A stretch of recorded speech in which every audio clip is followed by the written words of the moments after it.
Well, up next, if you read BuzzFeed, you may have noticed a piece recently by Kate Arthur. She's a reporter there. And she wrote it about Chip and Joanna Gaines. They're the couple behind the popular HGTV show called Fixer Upper. The piece attacked them for their Christian faith, saying they were against gay marriage, or more precisely, their church is against same-sex marriage. The title of the piece, Chip and Joanna Gaines' church, firmly against same-sex marriage.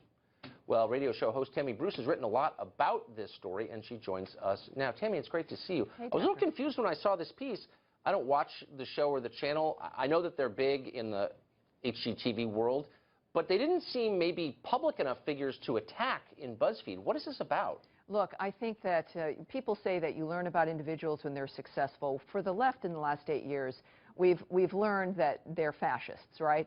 And I think that what we're seeing now after a decade of cultural success, I think the left is now looking for a new tact. And of course, we've always seen it, Christians are the target in general, as we've seen with bakers that won't bake cakes for weddings, etc.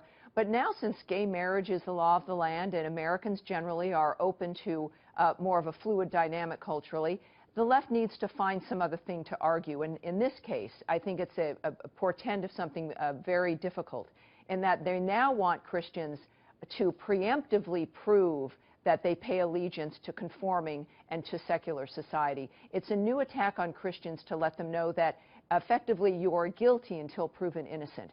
The great news is here, Tucker, is that this attack failed. And I think that the election itself was a message about our rejecting of political correctness and the culture of intimidation. This couple had support from across the board. Their premiere in the midst of this smear had a record-breaking premiere. And I think Americans are saying, look, no matter who we are, enough is enough with the culture of intimidation, enough with attacking individuals because of their faith, especially coming from the gay community. As a gay woman, I find it outrageous that we're attacking people simply because of who they are. Well, yeah, and it also seems like part of the left's relentless politicizing of everything. I mean, my first thought was, I've got my views, you have yours, they have theirs. What does that have to do with their HGTV show? But I also thought, kind of selective, considering their views, whether you agree with them or not, are not exactly out of the mainstream for sincere religious people, and they're not just Christians. So I think most imams, most Muslim imams, would have roughly the same views. Sharia law prohibits homosexuality itself. Right. But they would never go after an imam over this. Well, look, even in this case, it wasn't even about them. It was about their church and their pastor.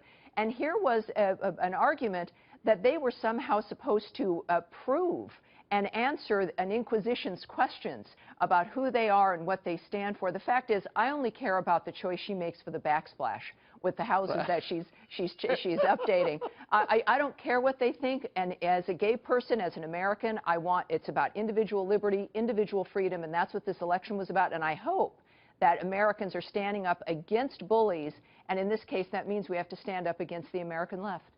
Well, that website particularly, which is really dishonest deeply. Tammy, thanks a lot. You explained that better than anyone I've heard. Thanks a lot. Thank you.